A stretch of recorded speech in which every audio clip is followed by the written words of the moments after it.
It's been over a year since the world experienced a global change as the result of COVID-19. Even after the pandemic year of 2020, the world's billionaires are also richer than they've ever been, though estimates of their collective gains vary. According to Forbes, the collective fortunes of the world's billionaires increased from $8 trillion to a whopping $13.1 trillion.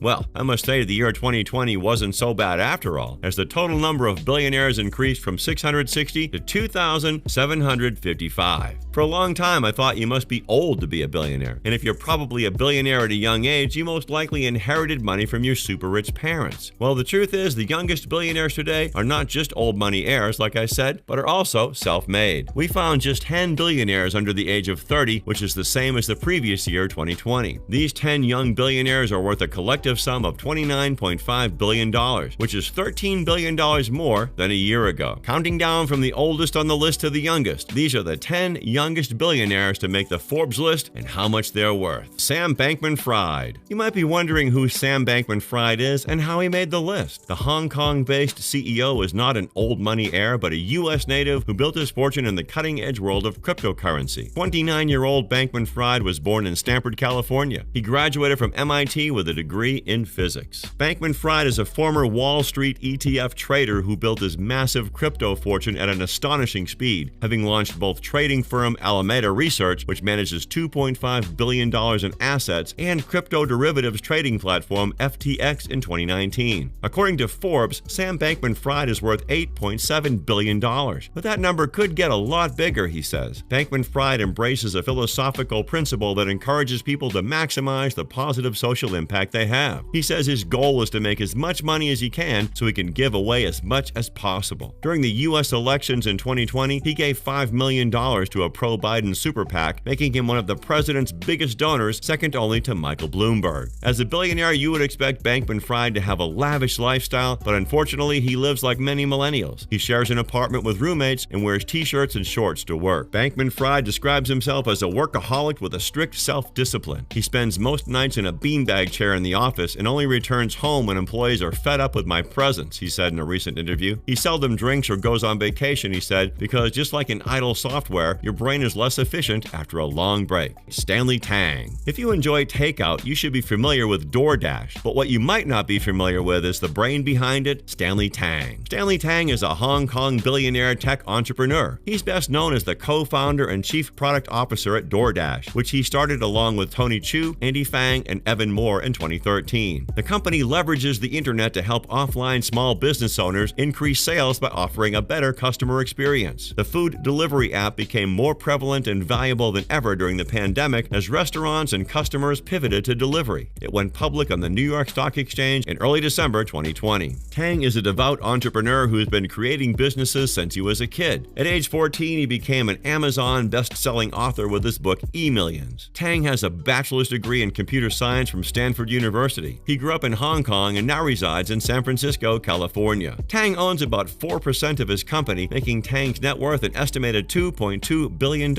as of December 2020. When asked what advice he would give to entrepreneurs, Tang says it's more of a personal choice. You end up building two very different types of businesses. Going it alone gives you more of a lifestyle business. You have more freedom, but it would also be difficult and slower to scale. On the other hand, if you raise funding, especially venture capital, all of a sudden you have investors, board, employees, and you're forced to go big. That's the only way investors are going to get a return. You raise funding if you want to accelerate growth. Gustav Magnar Witzøe. The 28-year-old owns nearly half of SalMar ASA, the Norwegian salmon producer his father founded in 1991. In 2013, Witzøe's father transferred 47% of the company to him to allegedly avoid a large inheritance tax bill. Currently, his net worth is $4.4 billion. Witzøe is also a technology startup and property investor. He previously worked for MGM Property and has invested in both Gopi and Key Butler. He's a well-known model signed to Norway's Team Models. With 130K followers on Instagram, Witzøe displays his expensive and lavish lifestyle in addition to his professional modeling shoots. Witzøe describes himself as a regular boy who would like to keep things private. That's probably due to my being shoved out into the public limelight. It was very strange at first. It makes you a bit nervous about what people think. But he has come to terms with being a public figure. He also confessed that his parents have regrets about handing over control of SalMar to him when he was only 19. They believe they should have taken more time to think it over. over, he said. Ritesh Agarwal. The 27-year-old Indian is another self-made billionaire worth $1.1 billion. He's the founder and CEO of the hospitality business and app Oyo Rooms. His company has a network of 2,200 hotels operating in 154 cities across India with monthly revenues of $3.5 million and 1,500 employees. Agarwal dropped out of college after winning $100,000 from the Thiel Fellowship, a program funded by billionaire tech investor Peter Thiel to provide grants for aspiring entrepreneurs, $100,000 over 2 years to develop their business ideas. He founded Oyo Rooms in May 2013. The company, which is currently valued at $10 billion, provides a means of booking affordable standardized rooms for travelers who had to compromise on the location, quality, and pricing of hotels. Agarwal is a successful entrepreneur who has won numerous awards and recognitions, including the Business World Young Entrepreneur Award. In 2016, he was featured in the Forbes annual 30 Under 30 list of global achievers. Austin Russell. In the world of self-driving cars, the name Austin Russell stands out. The 26-year-old Californian is the world's youngest self-made billionaire. Yeah, you heard me right. The world's youngest self-made billionaire thanks to his company, Luminar Technologies. Luminar Technologies is a startup in Silicon Valley that makes LiDAR sensors for self-driving cars. In December 2020, Luminar went public, making him the youngest self-made billionaire, the title which was formerly claimed by popular celebrity Kylie Jenner. His company makes sensors and other tech for autonomous vehicles. Its sensors now help self-driving cars of such customers as Volvo and Toyota by bouncing laser beams off nearby objects and the vehicle's surroundings. Before achieving billionaire status, Russell already had several notable accomplishments. He memorized the periodic table of elements when he was 2 years old. In 6th grade, he learned how to connect his Nintendo DS game console to a mobile phone after his parents didn't allow him to have one. At age 13, he filed his first patent for a groundwater recycling system that collects wastewater from sprinklers and saves it to be reused. Instead of going to high school, he spent his teens at the University of California at the Irvine Beckman Laser Institute. He was admitted into Stanford to study physics, but Russell dropped out of Stanford in mid-freshman year after receiving a $100,000 Thiel scholarship to start Luminar Technologies. Billionaire Peter Thiel, the co-founder of PayPal, is one of Luminar's investors and has been its advisor since the company started in 2012. Katharina Andreessen, age 25, and Alexandra Andreessen, age 24. The Andreessen sisters each inherited 42% stakes in Ferd when they were just teenagers. Ferd is a Norwegian investment company founded in 2001. Owned by their father, Johan Andreessen, its origins date back as far as 160 years, when Andreessen's great-great-grandfather, also called Johan, bought a tobacco company called Tijdemans, which became the basis of the family business. In the 1990s, the family decided tobacco was no longer a business they wanted to be in. They sold off the tobacco interests and established Ferd, which has holdings in a range of businesses, including some highly successful non-listed companies. Their stakes in Ferd were declared publicly when they each turned 17 years old. Forbes wrote that the Andreessen family likely saw some tax benefits by handing down large amounts of wealth to their daughters at a young age based on the wealth tax laws in Norway. Although the sisters have inherited enormous wealth, their father has said he's intent on not forcing his daughters to be involved in the family business. "I'll allow them to choose as people and not as pre-programmed robots," Johan Andreessen said. Aside from their wealthy inheritance, the sisters seem to be on top of their game in their career paths. Alexandra is a professional equestrian who has won multiple international dressage awards and is sponsored by equestrian brands Kingsland and Sam Shield. Katharina studied at the Amsterdam University College and interned with Ernst & Young, and she currently works as a marketing coordinator at Norwegian sporting goods company Brav, which is owned by her family's investment company. Out of the two, Katharina, the younger sister, looks more likely to follow in their father's footsteps running the family business. Although the sisters claimed their parents taught them not to flaunt their wealth, they still managed to enjoy their billionaire status, as evidenced by their Instagram profiles that show the two sisters enjoying Mediterranean vacations or flaunting luxury clothing like Gucci. Katharina said their parents taught them not to live too extravagantly, especially when it comes to their vehicles. "Dad has a rule that we can buy a nice car, but it must be secondhand." They also seem to have certain ideologies about money. Alexandra mentioned in an interview that she saves her money all the time, whether it's a gift or allowance or cash prizes she wins in equestrian competitions. She admits that money is a necessity, but doesn't want it to be something she needs to use in abundance. The Andreessen sisters are known as top influential women who support non-profit organizations and give towards charity. What's not to love about the Andreessen sisters? Wang Zilong. The 24-year-old is worth more than $1.3 billion.